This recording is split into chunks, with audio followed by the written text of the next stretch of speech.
il bloque pas.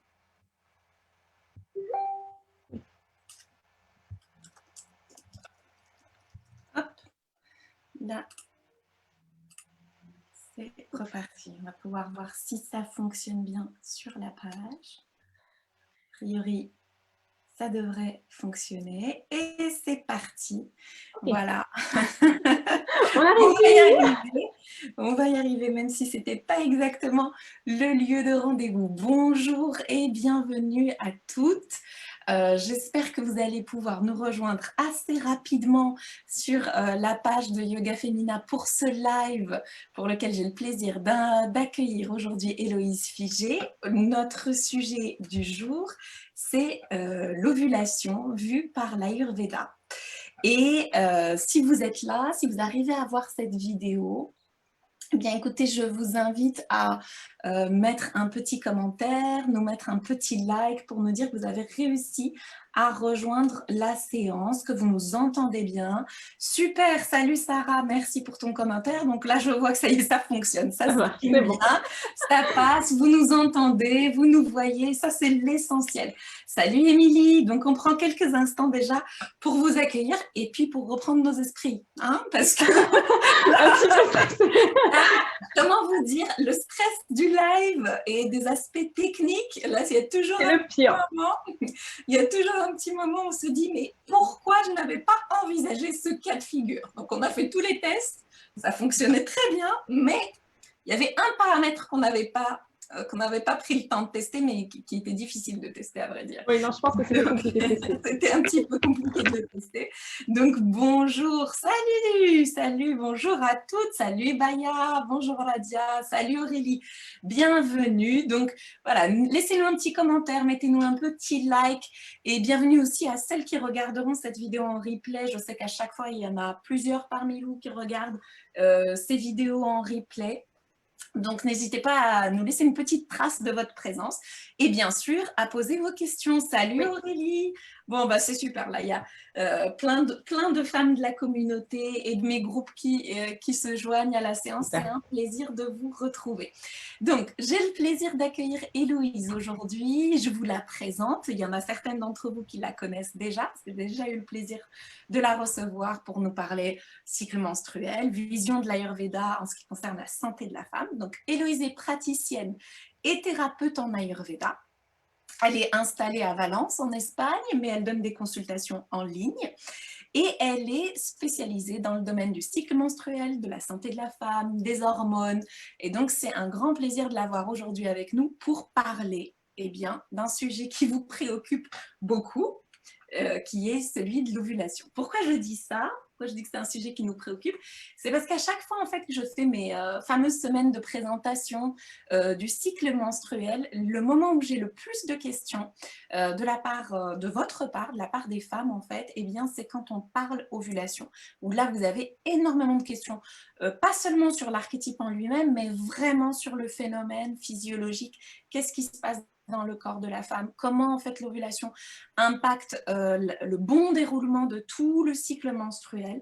Et ce n'est pas une préoccupation qui concerne uniquement celles parmi vous qui cherchent à avoir un enfant, c'est vraiment une préoccupation qui est très très très répandue. Et je trouve que c'est tout à fait à juste titre, on va pouvoir en parler en profondeur avec Héloïse, c'est à juste titre parce que l'ovulation, c'est quand même un phénomène très très important qui conditionne le bon déroulement du cycle et Héloïse va pouvoir nous en dire un peu plus à ce sujet. Alors, j'ai envie de vous dire que n'hésitez pas à laisser vos questions comme d'habitude dans le fil en fait de notre live. Je les remonterai et je les réadresserai à Héloïse. Mais on va commencer avec une première question. Héloïse, bienvenue. Merci. Merci d'être là. Alors, la première question que je souhaiterais parler, c'est vraiment est-ce que l'Ayurveda, la médecine traditionnelle indienne, a une vision spécifique de l'ovulation? Comment l'Ayurveda la voit et comment une praticienne d'aujourd'hui, l'Ayurveda, qui est vraiment tournée vers les questions de la santé de la femme, comment tu envisages l'ovulation? Qu'est-ce que tu peux nous en dire? Alors, je pense déjà qu'on a des visions assez complémentaires qui étaient là-dessus. C'est vrai que pour moi, donc vraiment, l'ovulation est majeure et capitale dans la santé de la femme en général. depuis sa puberté jusqu'à après, en fait, même en ménopause. Donc, l'Ayurveda a une vision très spécifique, c'est-à-dire qu'en Ayurveda, on a donc ce jeu des 3 doshas, qui sont 3 grandes forces finalement qui permettent de régir toutes nos émotions et à la fois toute notre aspect physiologique dans notre corps. Donc, on a ces 3 doshas qui sont Vata, Pitta et Kapha. Ils sont vraiment en charge finalement de tout en nous. Et donc, finalement, quand on regarde vraiment la compréhension de nos jours qu'on a avec la médecine allopathique de l'ovulation, on se rend compte que les 3 doshas ont un jeu très important, les 3 dans ça. Donc, dès qu'on a un peu des problèmes d'ovulation, on se rend compte déjà qu'on a un petit déséquilibre qui va forcément impacter notre santé. Par exemple, donc, on a l'utérus qui est vraiment un site du feu, un site donc, de Pitta. On a tout ce qui est mouvement hormonal, mouvement de l'ovule, finalement. On a du Vata. On a tout ce qui est l'endomètre, l'utérus et du Kapha. Donc, finalement, on a ces 3 doshas qui jouent un rôle très important, qui doivent être présents, ils doivent effectuer leur rôle. Un autre point aussi très important pour moi dans l'Ayurveda, c'est-à-dire que si on comprend un petit peu finalement comment est formé cet ovule, on se rend compte qu'en Ayurveda, on dit que tout part de la digestion. En fait, ce qu'on digère, on l'assimile, et finalement, après, on va pouvoir former tous les tissus. Donc, c'est graduel. On forme le sang, on forme le plasma, on forme le sang, on forme le tissu musculaire, le tissu adipeux, on forme les os, on forme le tissu nerveux, et finalement, on forme le tissu reproducteur. Donc, finalement, on se rend compte que nos ovaires, notre utérus, tout ce qui fait en fait le système reproducteur féminin, il est formé en dernière roue du carrosse. Donc, on a vraiment besoin d'avoir tout un cycle qui soit sain, en fait, pour pouvoir avoir une ovulation saine. Et aussi, résultat, donc en Ayurveda, quand on arrive à ce point-là, on dit que finalement, on forme ce qu'on appelle la vitalité profonde, cette énergie profonde qui est en nous. Donc, finalement, pour moi, cette ovulation, c'est vraiment le syncrétisme de toutes ces transformations et c'est l'énergie profonde de la femme. C'est ce qui nous donne notre vitalité, notre brillance, notre intelligence, tout en fait qui nous caractérise personnellement. Donc, dès que ça est impacté, forcément, ça impacte vraiment énormément la femme, à tous les niveaux. Merci. Donc, si pour remettre quelques éléments pour nos auditrices qui ne sont pas nécessairement calées sur le sujet de l'Ayurveda, qui sont parfois vraiment très néophytes dans ce domaine, je voudrais juste qu'on revienne un peu sur la notion de dosha. Oui. Et de ces 3 énergies constitutives. Donc, c'est très important, les filles qui nous regardez aujourd'hui. Si vous voulez, en fait, un peu rentrer dans la vision ayurvédique, vous avez absolument besoin de comprendre qu'est-ce que c'est que ces 3 doshas, qu'est-ce que c'est que ces 3 énergies constitutives qui sont à l'œuvre, finalement, dans notre corps. Et c'est ça qui est assez fantastique, je trouve, en Ayurveda, mais qui sont aussi à l'œuvre dans la nature. Voilà, il y a beaucoup de mimétisme, il y a beaucoup de synchronicité. Donc, ces 3 doshas, pour reprendre, donc Héloïse, il y a le premier, donc on parle de Vata, qui est, je te laisse nous présenter chacun des doshas et comment en fait, pourquoi pourquoi leur équilibre est important pour la santé du cycle menstruel. Donc c'est vrai qu'en fait ces 3 doshas sont en fait les blocs constituants à la fois de nous, mais de l'univers aussi en fait. Et en fait ils ont été constitués finalement à base des 5 éléments. Donc les 5 éléments étant l'éther, donc l'espace, l'air, le feu, l'eau et la terre. Chacun de ces éléments a des qualités mais aussi des fonctions différentes. Donc en fait, les physiciens à l'époque, ils se sont dit, tiens, on va comprendre que tel élément et tel élément, ils fonctionnent ensemble pour faire tout ça. Donc c'est comme ça que les doshas ont été créés, donc ces 3 doshas. Le premier dosha, Vata, est lié à l'air et à l'espace, donc ces 2 éléments. Il est vraiment lié à tout ce qui est mouvement. Donc, mouvement, quand je parle, ça peut être des mouvements comme la respiration, des mouvements comme les règles, des mouvements comme l'ovulation, des mouvements comme le mouvement du sang, en fait, comme l'élimination des selles. Donc, tout ce qui est mouvement dans le corps, ou même mouvement des cellules, ou mouvement nerveux, c'est lié à Vata. Donc, on voit qu'on peut l'observer aussi bien en dehors de nous qu'en nous, au niveau cellulaire. Pitta, c'est vraiment donc, le feu et l'eau. Donc, c'est cette énergie de transformation, Pitta. Donc, quand on pense à Pitta, on pense à l'intellect, transformation de pensée et d'émotion. On pense à la digestion, forcément. On pense aux hormones, bien sûr, pour la femme, à toutes les enzymes digestives. Donc, c'est vraiment, Pitta, c'est vraiment cette énergie de feu, mais en même temps aussi, je dirais d'eau, mais d'eau bileuse, d'eau digestive, des acides. Finalement, on a le dosha Kapha, qui est un mélange d'eau et de terre. Et Kapha, c'est vraiment cette énergie de structure, de cohésion. C'est les os qui nous tiennent, c'est les muscles qui nous supportent, c'est le mucus, justement, dans l'utérus qui va protéger l'œuf, avant justement qu'on ait les règles. C'est le mucus aussi dans l'estomac. Donc, c'est toute cette énergie de support. Donc, ces 3 doshas sont nécessaires vraiment pour notre santé à tous les niveaux, donc vraiment aussi bon physiologique que émotionnel, parce qu'en fait, tous les 3, ils ont un rôle spécial dans n'importe quelle action. Donc, finalement, on a vraiment besoin des 3. On est tous avec un ratio de ces 3 doshas différents et qui est notre gage de bonne santé, on va dire. Ce qu'on appelle la constitution en Ayurveda. Tout à fait. Donc, chaque personnalité, enfin, chaque être humain a un point d'équilibre qui est un dosage savant et qui lui est personnel, en fait, entre ces 3 doshas. Et c'est ça qui fait qu'on est en équilibre. Donc, quand ces doshas, quand nous nous éloignons de notre équilibre naturel, entre guillemets, quand la femme s'éloigne pour une raison ou une autre de son équilibre naturel des 3 doshas, à ce moment-là, elle peut connaître des troubles de l'ovulation. Est-ce que c'est un peu l'idée que tu cherchais à nous Oui, transmettre? tout à fait. Parce que forcément, ces 3 doshas, comme je disais, ont un jeu énorme finalement pour faire une bonne ovulation, mais aussi dans tout le cycle de la digestion. Et résultat, forcément, la femme va être impactée parce que justement, si on a un déséquilibre depuis longtemps, sachant que d'abord on touche la digestion et après on va toucher le plasma, le sang, tous les tissus. Et là, la dernière roue du carrosse, c'est le tissu reproductif. Et là, la femme, elle aura un déséquilibre depuis longtemps. Et donc, elle va avoir un problème au niveau reproduction, au niveau de sa ovulation, au niveau d'autres déséquilibres plus profonds. Donc, si je comprends bien cette vision ayurvédique, c'est-à-dire, c'est comme si en fait la reproduction, cette énergie reproductive, vraiment, elle arrive au final, en bout de chaîne, de plein de processus de création de tissus qui sont antérieurs, qui sont nécessaires pour son bon déroulement à elle. C'est ça. Donc, autrement dit, il faut vraiment s'assurer d'être en bonne santé à tous les niveaux pour pouvoir avoir une bonne ovulation. C'est ça. Et aussi, c'est pour ça qu'en Ayurveda, on dit que la clé de base, c'est la digestion. Si on a quelque chose, si on mange mal, si on digère mal aussi, parce qu'on peut manger très bien et très mal digéré, forcément, on ne peut pas espérer avoir le reste qui va bien en fait. Ça va pas, c'est comme le téléphone arabe, ça ne va pas en s'améliorant en général.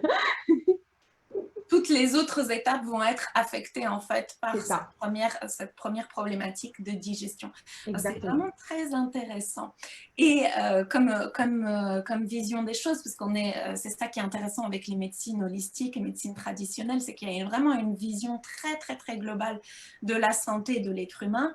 Bon, on parle beaucoup en matière de fertilité. Bien sûr. Aujourd'hui, on parle beaucoup de prendre attention à son alimentation, etc.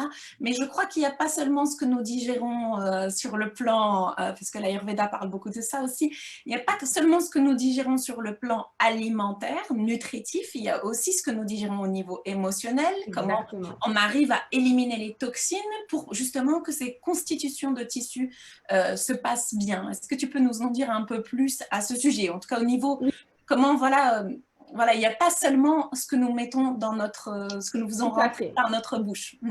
Déjà, comme ce qu'on digère physiquement, émotionnellement, il faut le digérer. Et de toute façon, maintenant, les études même de maintenant prouvent qu'à quel point que dès qu'on est, par exemple, très stressé tout le temps, ça impacte forcément nos glandes surrénales. Et ces glandes surrénales, d'une façon très intéressante, maintenant, la médecine, elle dit « Ah ben tiens, les glandes surrénales, elles produisent aussi de l'œstrogène. » Et l'œstrogène, bien sûr, c'est une des hormones féminines dont on a besoin pour avoir une bonne ovulation. Et donc, forcément, il y a beaucoup de femmes qui sont très stressées et qui peuvent forcément très bien manger d'ailleurs et avoir une alimentation qualitative. Mais au niveau stress, en fait, le cortisol, donc c'est l'hormone du stress, va remplacer sur les récepteurs l'œstrogène. Et dans ce cas-là, ce qui se passe, c'est qu'on va avoir des problèmes aussi d'ovulation, de cycle et des choses comme ça. Donc, clairement, la digestion des émotions et surtout le facteur stress est très importante. Et pour ça, que ça soit en style de vie, dans le yoga, dans les respirations, aussi tout ce qui est pour moi des plantes vraiment adaptogènes. Donc maintenant, on en parle beaucoup, comme l'ashwagandha, comme même des plantes plus de chez nous, je dirais, la passiflore, des choses comme ça, qui sont aussi très intéressantes pour nous aider en tant que femmes à gérer ce côté émotionnel. Parce qu'il faut dire, de nos jours, c'est facile d'être un peu en mode overbooké par tout ce qui se passe. Donc, je pense que c'est intéressant pour beaucoup de femmes, surtout avec le caractère sensible, d'avoir des fois des aides dans ce sens-là. Je pense que la phyto, dans ce cas-là, est vraiment très utile, comme le yoga, comme le pranayama ou la méditation. C'est vraiment des outils qu'il nous faut, je dirais, de nos jours. Tout à fait. On en parle beaucoup dans le groupe Renou avec sa féminité, sur la page là, qui a le mérite de nous accueillir pour ce live aujourd'hui aussi. Donc, je vais passer à une autre question qui va, je pense, pas mal intéresser nos auditrices. enfin nos spectatrices, et qui est celle de finalement comment je sais que j'ai une bonne ou une mauvaise ovulation. Quels sont les signes qui peuvent m'indiquer que je dois peut-être me préoccuper de la santé de mon cycle et de la santé de mon ovulation. Donc voilà, qu'est-ce que tu peux nous dire là-dessus, Oui. Héloïse? Alors déjà, pour moi, bon, en Ayurveda, en général, on dit que quand quelque chose, on va dire, n'a pas énormément de symptômes, c'est que c'est bien. Quand il Donc, je n'a pas dirais énormément, pardon, de symptômes, de c'est que symptômes. c'est bien. C'est comme les règles pour la femme. Si on n'a pas vraiment tous les mauvais symptômes, c'est qu'en général, c'est bien. Donc, pour l'ovulation, c'est vrai que c'est pareil pour moi. Une ovulation, si elle est régulière, déjà. Donc, souvent, bon, pour moi, elle ne doit pas avoir de douleur, mais qu'elle soit régulière, qu'elle ait une conscience d'elle, ça peut être très intéressant. D'ailleurs, ça, c'est vraiment au côté de la femme de travailler là-dessus. Et qu'elle n'apporte pas de symptômes, justement, surtout de la douleur, surtout des crampes, des choses comme ça, là qui pour moi sont des signes d'alarme directement. Si aussi, bah, on a on va dire pour moi, les approches plus naturelles aussi de nos jours nous donnent des très bons outils pour observer son ovulation, que ce soit avec son mucus cervical, avec sa position du cervix, avec la température basale, mais là encore, c'est très personnel, c'est vraiment à la femme d'explorer, parce que c'est vrai qu'on voit qu'il y a quand même beaucoup de différences chez les personnes, comment par exemple le mucus cervical va changer. Donc pour moi, c'est des outils qui sont intéressants, mais la clé de base, c'est on doit le sentir légèrement, c'est naturel, mais il ne doit pas occasionner de gêne ou d'autres symptômes préoccupants pour nous. Très bien. Donc, c'est finalement, en fait, pouvoir observer les signes d'une bonne ovulation, par exemple, la modification de la glaire, qui devient plus abondante, plus légère, la conscience, finalement, qui se passe quelque chose dans le Exactement, c'est corps surtout la conscience. sans que ce soit douloureux, sans qu'on soit non plus du côté de l'ovulation douloureuse dont souffrent certaines femmes. C'est ça. Pour moi, dès qu'on a, en fait, alors, justement, quand on revient au dosha, donc Vata, on sait qu'il a un rôle très important dans l'ovulation. Pourquoi? L'ovulation, c'est quand notre œuf, il sort de la trompe de Fallope et il arrive dans l'utérus. Donc finalement, le mouvement, donc Vata, est très important pour cela. Après, d'autres choses pour rentrer en œuvre, donc aussi le mouvement, parce que ce qui fait monter ou descendre les hormones, c'est aussi le mouvement, donc c'est aussi du Vata. Donc on se rend compte que Vata, il est là. Et donc Vata, en termes de déséquilibre, la première chose qu'il apporte, c'est de la douleur. Donc pour moi, dès qu'on a de la douleur, des crampes, il y a des femmes qui ont des très fortes crampes, c'est là déjà qu'on a un déséquilibre. On a aussi des femmes qui ont mal vraiment du dos, qui ont beaucoup plus de ballonnement ou de constipation, des femmes qui ont des grands maux de tête, des femmes qui ont aussi des fois du spotting, donc avec un petit peu de sang finalement. Oui. Donc pour moi, alors spotting, des fois, ça va être vraiment, je dirais pas vraiment un grand déséquilibre pour moi, c'est juste, on va dire qu'il y a plus d'irritation, mais c'est tout. Souvent, on ne va pas avoir plus de douleur par exemple.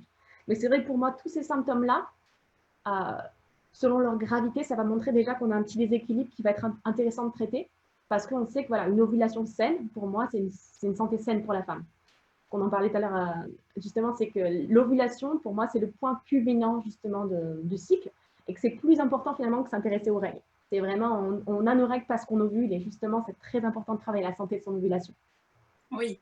Ce qu'on disait préalablement à l'interview, c'est que vraiment comment développer cette conscience que sans ovulation, finalement, on peut difficilement parler de cycle menstruel. Exactement. Les hormones que la femme produit sont vraiment liées à l'ovulation. Les hormones sexuelles que la femme produit, bien entendu, sont vraiment liées à l'ovulation. Et alors, quand on, bien sûr, donc là, on a évoqué plusieurs des difficultés qui peuvent être liées à une ovulation qui se passe pas forcément de façon idéale, mais qu'en est-il en fait aussi de la question de la durée du cycle menstruel? À partir de quand on peut se dire bon, là, il y a peut-être un doute raisonnable sur le fait qu'il y ait une ovulation qui se soit produite sur ce cycle. Je dirais que, bon, en Ayurveda, on va dire que Kapha a un cycle plus moyen, je dirais donc dans les 28, quelque chose comme ça. Oui. Pitta tend à avoir un cycle un peu plus court, donc est plus sujet justement à avoir des règles plus abondantes et un peu plus court, donc je dirais plutôt dans les 25, quelque chose comme ça. Et Vata tend à avoir plus, ça peut être du 31, du 32. Pour moi, dès qu'on a des cycles qui sont quand même au-delà de 35, quelque chose comme ça, déjà, c'est qu'on sait qu'il y a quand même une irrégularité. On a tous des cycles différents, c'est normal, mais quand on arrive en du 35-40 jours, déjà, voilà, c'est des cycles où on a un déséquilibre à traiter pour moi au niveau ovulation.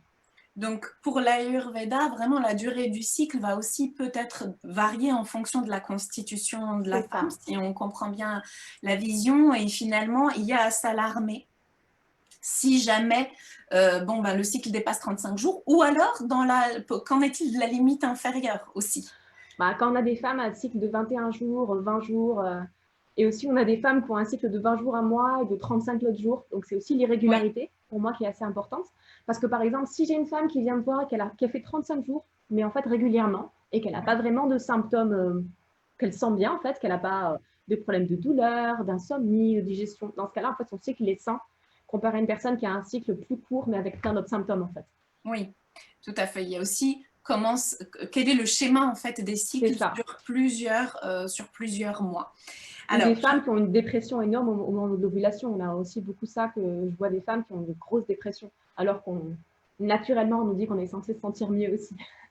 ça, c'est intéressant aussi. Oui, Qu'est-ce que ça pourrait révéler un moment de déprime profonde au moment de l'ovulation chez la femme? C'est vrai que quand on étudie les archétypes du ouais, cycle menstruel, l'ovulation, c'est plutôt un moment d'expansion, c'est plutôt exactement. un moment d'épanouissement qu'un moment de repli où on se sent. Euh, Là encore, je pense que vu qu'on est normalement dans un pic d'œstrogène, je dirais au niveau qui devrait nous faire nous sentir bien, pour moi, je regarderais vraiment les glandes surrénales, tout le système du stress.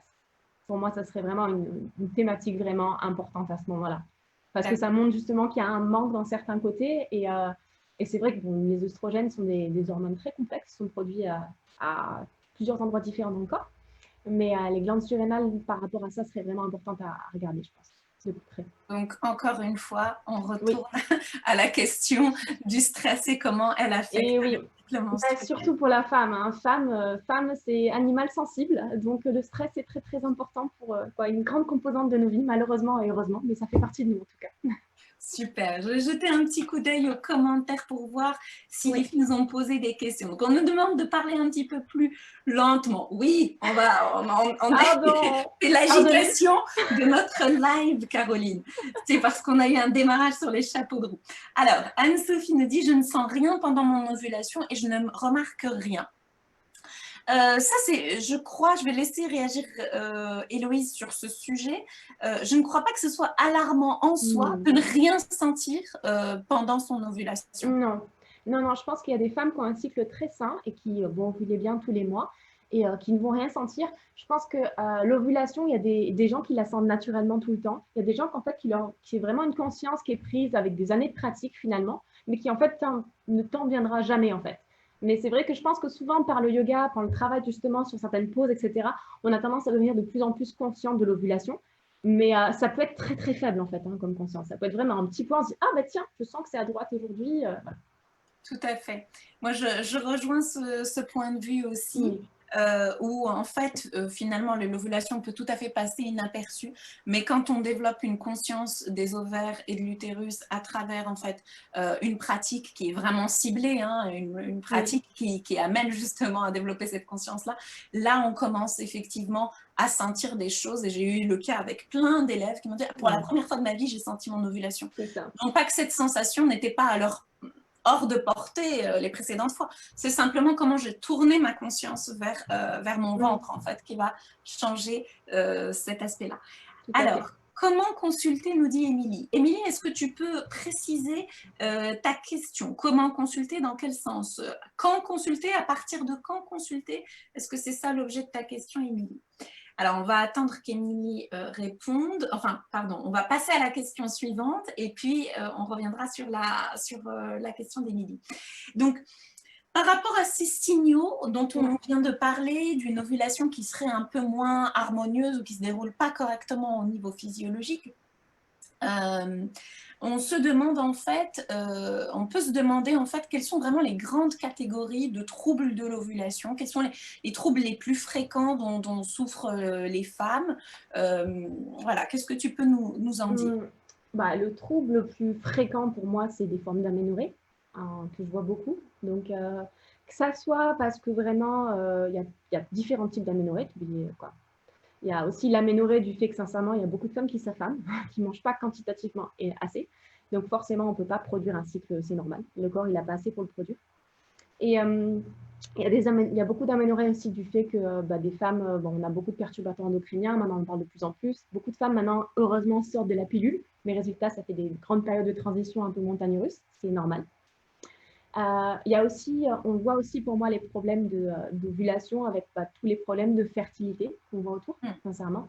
C'est un peu l'apocalypse à l'heure actuelle, mais ça montre vraiment pour moi le travail. Et ça, je dirais, c'est aussi homme que femme, hein, sincèrement. Là, on parle des femmes aujourd'hui, donc j'en parle de la féminité. Mais il y a aussi beaucoup de problèmes chez les hommes au niveau de la fertilité à l'heure actuelle. Résultat, ça n'aide pas, les deux se combiner. Donc pour moi, c'est les deux grands troubles, je dirais. Sachant qu'aussi, après, si on a des troubles de long terme au niveau de l'ovulation et au niveau du cycle reproducteur, on va rentrer dans d'autres troubles plus complexes. Donc on en parle de plus en plus, hein, que ce soit des syndromes des ovaires polykystiques, d'endométriose, des choses comme ça. Où pour moi, on est toujours dans le tissu reproductif. Et donc, si forcément, on n'ovule pas bien, on n'a pas un bon cycle, on commence à avoir des complications sur le long terme. Parce qu'il y a certains déséquilibres de dosha qui vont faire des croissances, des excroissances, des choses comme ça. Et donc, on rentre dans des problèmes plus complexes.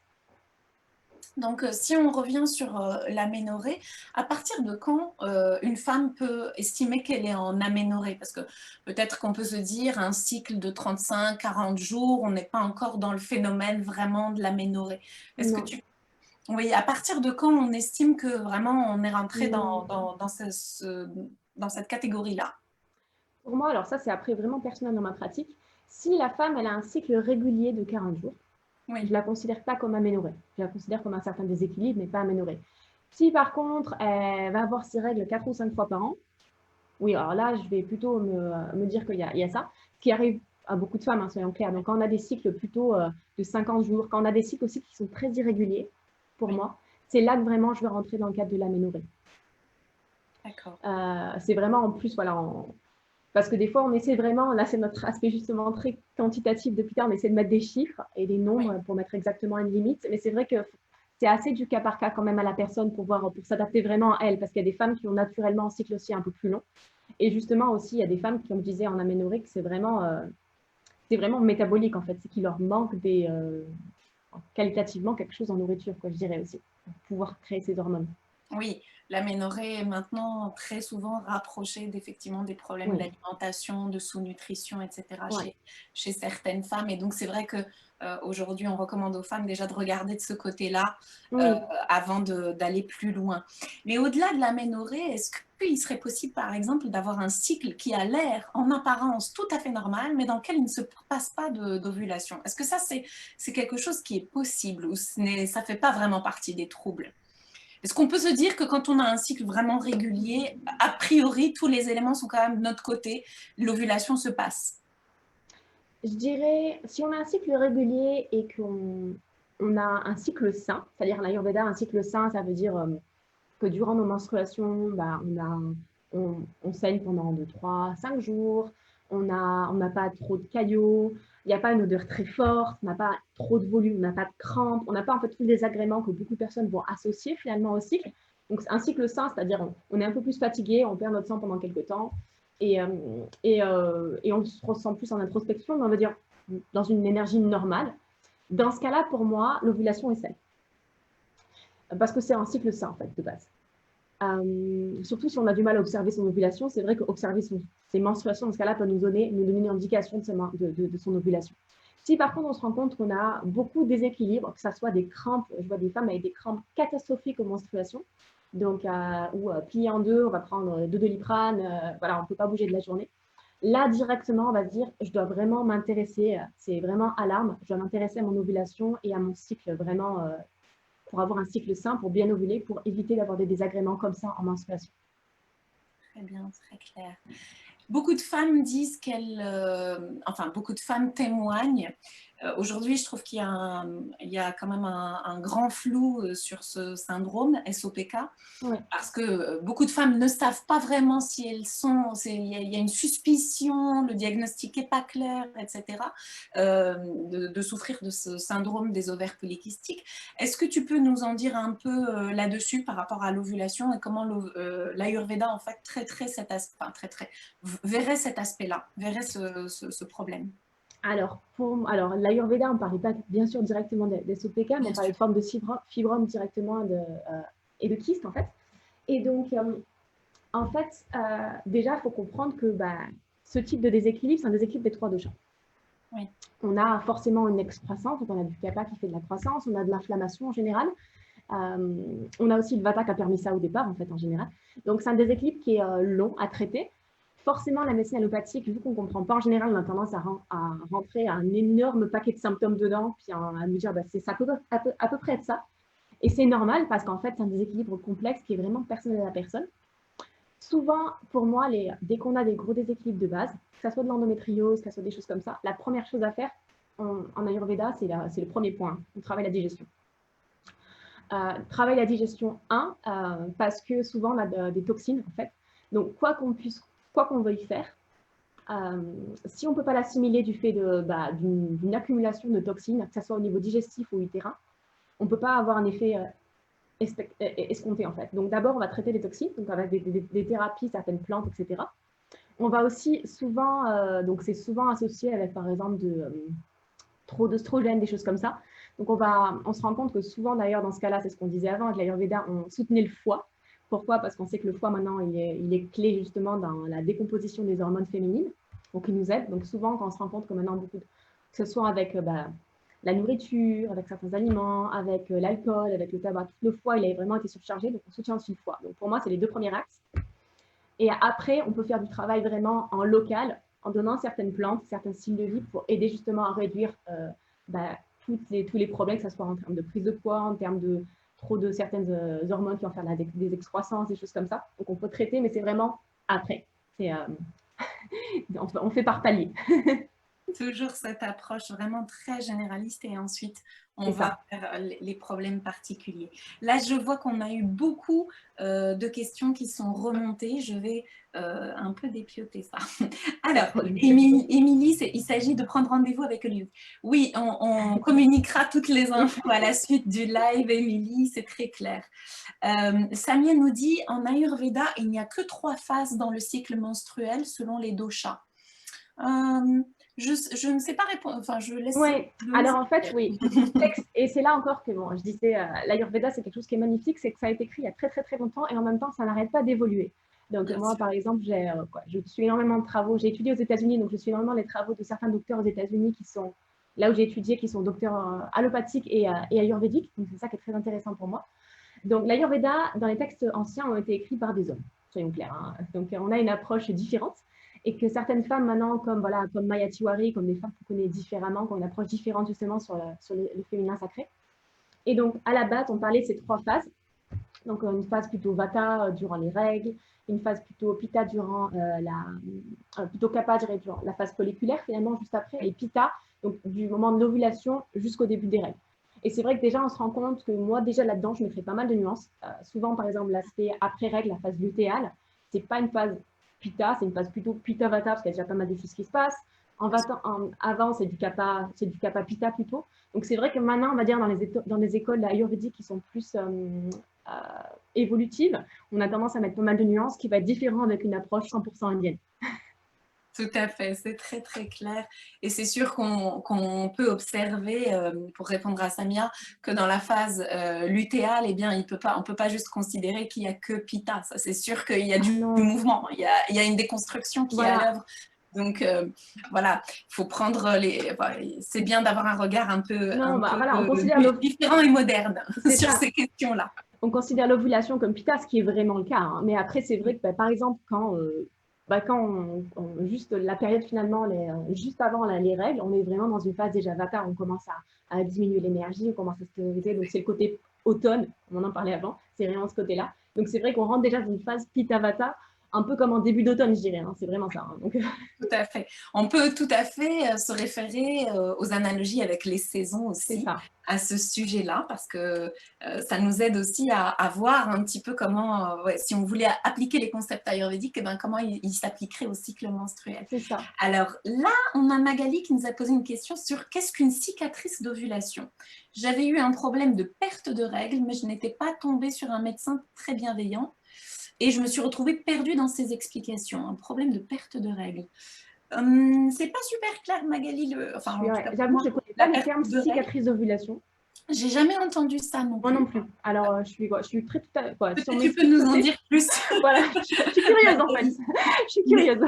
Oui, n'hésite pas à nous en dire plus pour qu'on puisse regarder. Alors, Sophie nous dit, le stérilet en cuivre peut-il avoir une influence sur le déséquilibre hormonal et les kystes ovariens? Bon, je laisse Hello. Alors, en plus, je peux en parler vraiment personnellement. Très bien. Donc, alors, ouais, le stérilet en cuivre, j'avoue que pour beaucoup, et je le comprends tout à fait, parce que moi-même, je l'ai choisi quand on a peur de faire, par exemple, de symptothermie, ça paraît la solution la meilleure. Et c'est une solution qui est sans être hormonale et peut-être très bien pour la femme. Après, donc, pour moi, c'est ce que j'ai choisi, par exemple, parce que, sortie de grossesse, j'avais vraiment pas envie d'enchaîner sur une deuxième directement. Donc, dans ce sens-là, pour moi, c'est très intéressant. Après, il y a des femmes avec qui ça se passe très bien. Il y a des femmes quand même avec qui ça crée vraiment une inflammation en interne. Le cuivre a cet effet-là. Et donc, dans ce cas-là, forcément, inflammation crée, qu'est-ce qui se passe? Kappa, il veut aider contre l'inflammation. Donc, qu'est-ce qu'il fait le kappa? Il crée des kystes. Donc, ça peut créer aussi ce type-là. Donc, on en parle dans ce cas, par exemple, du SOPK. On parle aussi, par exemple, et moi, c'est ce que j'ai plus vécu sur des femmes qui sont plus vata. L'inflammation augmente énormément la sécheresse. Donc, on a des cas très forts d'eczéma, d'urticaire. Moi, c'est ce qui m'est arrivé typiquement. Et il m'a fallu du temps pour diagnostiquer où était la cause.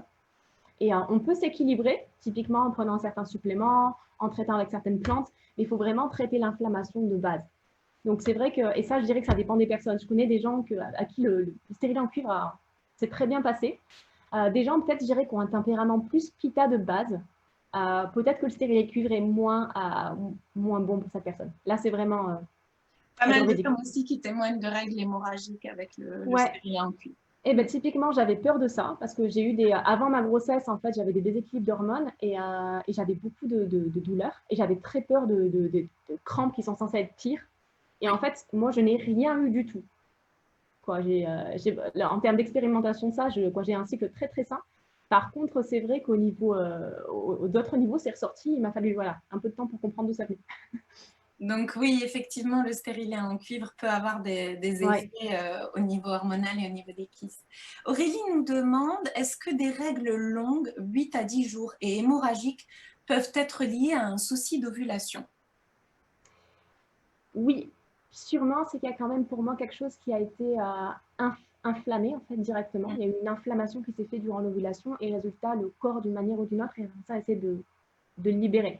Sachant que pour moi, ça s'équilibre vraiment avec un déséquilibre du dosha pitta quand on parle qu'il y a quelque chose qui est même hémorragique et long. Oui. Donc ouais, là pour moi, l'ovulation a travaillé, clairement. Très bien. Très bien. Peux-tu citer le nom de ces médecins allopathie plus Ayurveda aux US? Je ne sais pas à quoi tu fais référence, Flore, mais elle a parlé de Maya Tiwari. Maya Tiwari, et il y en a une autre, il faut que je me rappelle son nom, qui a écrit un bouquin aussi justement sur Healing Your Thyroid, sur la thyroïde, et que j'aime beaucoup. Et après, sinon, Dr. Lad. Maya Tiwari est une vraie référence, mais ses livres ne sont pas traduits en général. Tristement parlant, l'Ayurveda commence à être traduit en français, mais il faut dire que si on s'intéresse vraiment à l'Ayurveda, il faut regarder en littérature. Il faut lire en anglais. Elle a un très bon livre qui est d'ailleurs juste là. Le Women's Power to Heal. Ouais, il est magnifique. Donc, c'est vrai que c'est une référence si tu cherches des lectures, Flore. Lucille nous demande des conseils pour débuter la symptothermie. Alors, c'est pas exactement le sujet nécessairement de ce live, même si, bon, on pourrait l'aborder très, très brièvement. Je sais pas si, Héloïse, c'est une méthode que tu recommandes. Oui, moi, c'est ce que j'avais fait un post sur Facebook. Je t'avais dit, je l'ai utilisé avant de tomber enceinte, en fait. Très bien, parfait. Donc non, moi, je suis à fond pour la symptothermie. Après, voilà, je sais que pour certaines femmes, pour moi, par exemple, l'observation du mucus a été plus complexe et aussi mon côté vata qui a du mal à observer 3 trucs par jour. Donc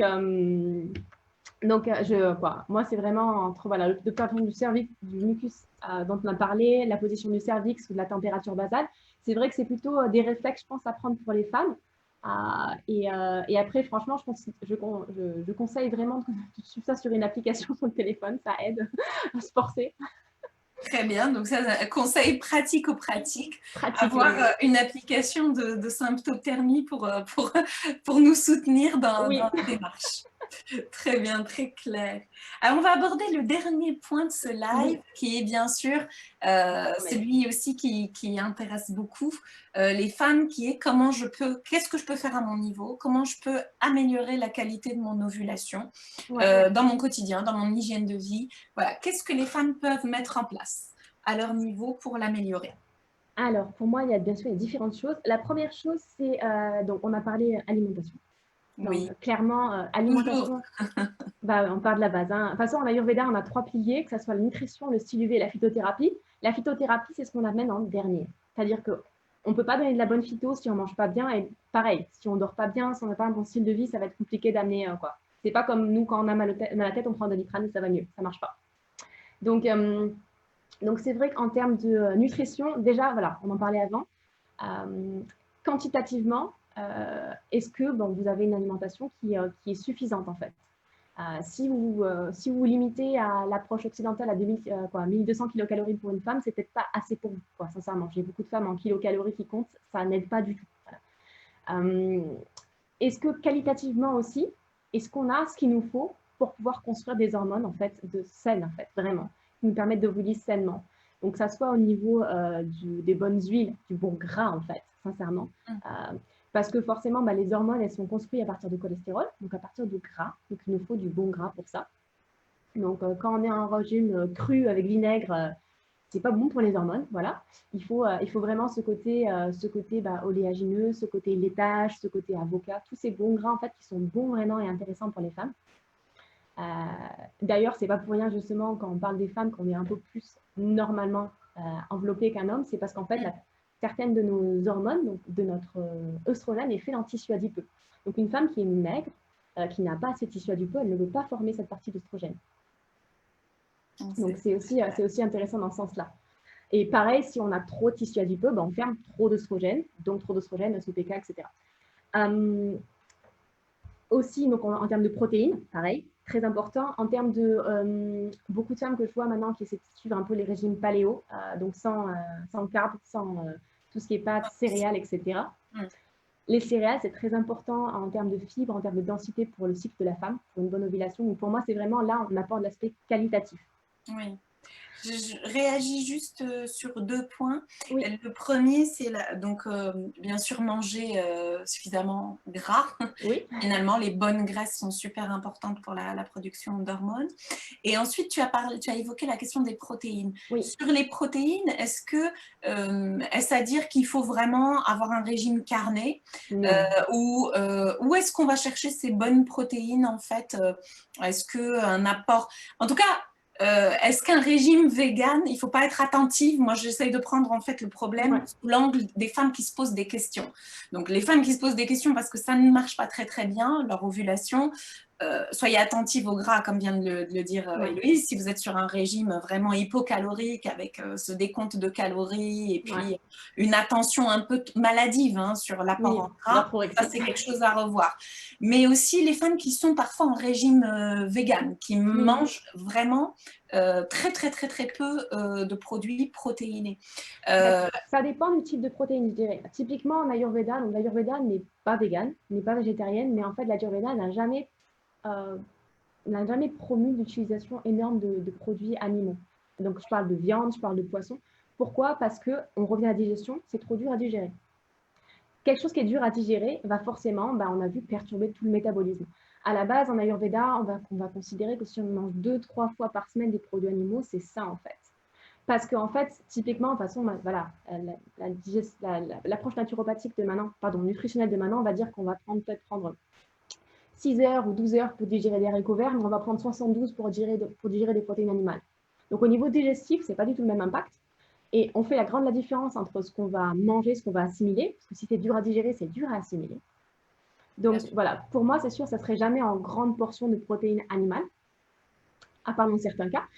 Les laitages sont aussi un bon apport à la fois en produits gras, donc c'est plutôt l'approche végétarienne, des laitages et en produits protéinés.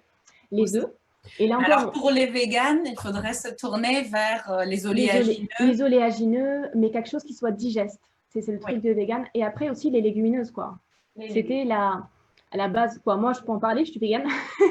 donc, on mange les œufs de temps en temps, mais dehors. Mais c'est vrai que les légumineuses, selon celles qu'on choisit, peuvent être très, très, très digestes. La façon de les produire, ça peut être très digeste, que ce soit à la fois de les faire germer, de faire des lentilles cora, du hummus, quoi, des choses vraiment très digestes. C'est pas la peine d'avoir des haricots qui sont plus lourds à digérer. Donc, il y a Utiliser les épices. Utiliser les exactement. épices pour faciliter la digestion des Voilà. Donc, légumineuses. c'est vrai que pour moi, on peut vraiment avoir ces protéines de façon tout à fait naturelle par une alimentation plant-based, en fait, vraiment. Après, le seul truc, c'est comme tout, en fait, il faut savoir le faire. Et j'ai beaucoup de personnes, c'est ça le problème, c'est qu'en fait, on nous a pas donné les clés, en fait, nutritionnelles de comment équilibrer son alimentation. Donc, en fait, par exemple, ben, je veux passer végétarienne ou végane du jour au lendemain. Et en fait, il nous manque plein de choses dans notre assiette. Ils ont coupé les céréales parce que ça fait trop grossir, parce que, ben, en fait, je ne mange pas de protéines parce que j'arrive pas à les digérer. Donc, il y a beaucoup de choses là qu'il faut réétudier, en fait, pour les personnes. Tout à fait. Là, je reviens sur la question Pardon. des glucides que tu avais. Non, mais c'est moi qui t'ai interrompu à ce moment-là. Sur la question des glucides que tu commençais à Oui, évoquer. Donc, est-ce que aussi il faut chercher un équilibre? Et Flore nous pose une question à ce sujet. Elle nous parle du régime cétogène. Donc, de mémoire, c'est celui qui supprime en fait c'est tous ça. les glucides de l'alimentation pour les personnes, mais a priori pour les personnes qui sont insulino-résistantes, de mémoire, hein, je ne sais Oui, plus. oui, Ou qui il y a plusieurs ont catégories. plusieurs cas Plusieurs catégories. Alors, c'est pour vrai le que ce cancer. régime-là, en Ayurveda, on ne va jamais promouvoir complètement de supprimer complètement les céréales parce que c'est Oui. quelque chose dont on a besoin, vraiment au niveau métabolique, hein, je dirais. On peut tout à fait les limiter. Sur les pathologies, on va les limiter. Même quand on va traiter des pathologies très kappa, on va les limiter. Et encore, on va simplement promouvoir certaines céréales qui sont plus complètes. Et par exemple, dans certains cas, ben, moins anaboliques, pour des céréales plus, je dirais, euh, plus cataboliques, donc ils vont réduire les tissus, par exemple, des choses comme ça. Oui. Donc c'est vraiment ciblé, mais on ne promeut jamais la réduction totale des céréales, à moins de cibler vraiment une pathologie, là, vraiment à la personne. Est-ce que justement ces sucres-là rentrent aussi dans le fonctionnement, le bon fonctionnement hormonal de la femme? Tout à fait, parce que tout simplement aussi, les céréales, donc là, on revient encore au système nerveux, les céréales, c'est notre ancrage au niveau nerveux. Donc, elles vont nourrir notre système nerveux, calmer le système nerveux, nous ancrer. C'est pour ça que normalement, le soir, en général, en Ayurveda, on conseille de manger des céréales, en fait, de base, des céréales complètes qui vont nous ancrer, qui vont nous permettre de nous poser. Très, très clair. Et comme on l'a vu, le stress a des effets sur le cycle C'est menstruel. ça. Et du coup, c'est bien de pouvoir agir au niveau nerveux. Est-ce qu'il y a d'autres choses, d'autres recommandations pour Oui. une ovulation saine? Alors, les derniers petits tips pour moi, c'est vraiment, bon, déjà, au niveau, donc on a parlé du stress, donc ça c'est fait. Au niveau, pour moi, mouvement. Donc là, il y a vraiment pour moi, donc ça, vous voyez que Majda, il y a vraiment pour moi des mouvements quand on travaille tout ce qui est, que ça soit certaines positions en yoga, des méditations, des choses vraiment pour rapporter de la conscience. Et ça, c'est vraiment la base, c'est que c'est comme on dit souvent, quoi, mon prof disait ça, c'était where attention goes, prana flows. Ce qui signifie en fait, là où on met notre attention, le prana, donc cette énergie de vie, va venir. Donc finalement, quand on met l'attention sur le bassin, sur l'utérus, on va travailler là-dessus. Donc on va vraiment ramener le sang, plus la conscience. La conscience. Oui, le prana, c'est ce concept en yoga d'énergie, du souffle, de l'énergie qui circule, l'énergie en mouvement. Ouais, Et effectivement, plus on met de la conscience quelque part et plus on voit que cette partie, elle est vivante, on la nourrit en fait de notre c'est ça. conscience. Donc voilà, des exercices, je pense que même avant l'ovulation, après, quand on commence à sentir quelque chose qui va bouger, c'est vraiment intéressant. Ou même le faire directement, je dirais en phase folliculaire, pour justement soutenir un peu l'arrivée de l'ovule, de l'ovulation. En termes de sommeil, alors là, c'est aussi clé. Le sommeil est clé pour la santé, mais il est clé aussi pour la santé de nos hormones. Si on ne dort pas bien, si on a un cycle de sommeil vraiment perturbé, qualitativement, donc pas assez, si on fait des insomnies, forcément, ça implique nos hormones. Je veux dire, c'est naturel. On le sait très bien, des gens qui font beaucoup d'insomnie, on ne peut pas vous dire que ça va bien sur tous les niveaux, c'est normal, ça détraque tout. Le sommeil, c'est ce qui nous permet de tout régénérer. Donc pour moi aussi, un facteur très important, c'est le sommeil. Et le dernier point, vraiment aussi, c'est de de faire attention au tout le reste qui peut en fait saper le travail qu'on est en train de faire. C'est qu'en fait, voilà, que ça soit dans certains produits qu'on utilise pour la peau, certains produits qu'on utilise pour nettoyer. Il y a beaucoup de perturbateurs endocriniens qu'il faut faire attention. Que ça soit au niveau aussi voilà, de la consommation, si on fait un peu, avec l'arrivée de l'été, si on fait un peu des apéros tout souvent. Donc en fait, c'est beaucoup de choses comme ça qu'il faut faire attention parce que si on met en place plein de choses, mais qu'à côté, en fait, il y a plein de choses qui nous touchent, qui vont perturber nos hormones, ça sape un peu tout ce travail-là. Donc c'est aussi intéressant de regarder ça. Faire attention aux toxiques et aux perturbateurs endocriniens. Exactement, c'est vraiment parce que souvent il y a des gens qui font plein vraiment beaucoup de choses, mais qui à côté vont acheter une crème, j'en sais rien, anti-âge, vraiment pas bonne pour leur peau. Et en fait, là encore on revient, la peau c'est un organe et en fait elle digère ce qu'on met dessus. Et quand on met des choses qui sont vraiment très synthétiques ou vraiment très travaillées, où il y a eu des perturbateurs endocriniens dedans, forcément ça va nous toucher.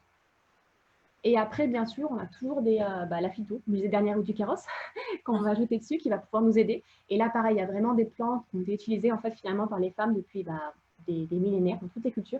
Donc, que ce soit des plantes qui sont plus indiennes, que ce soit des plantes qui sont plus locales, qu'on peut utiliser aussi pour favoriser une ovulation. Donc, on connaît des plantes comme justement le gâtillier, qui vont booster justement l'hormone lutéinisante, qui vont justement aider à l'ovulation.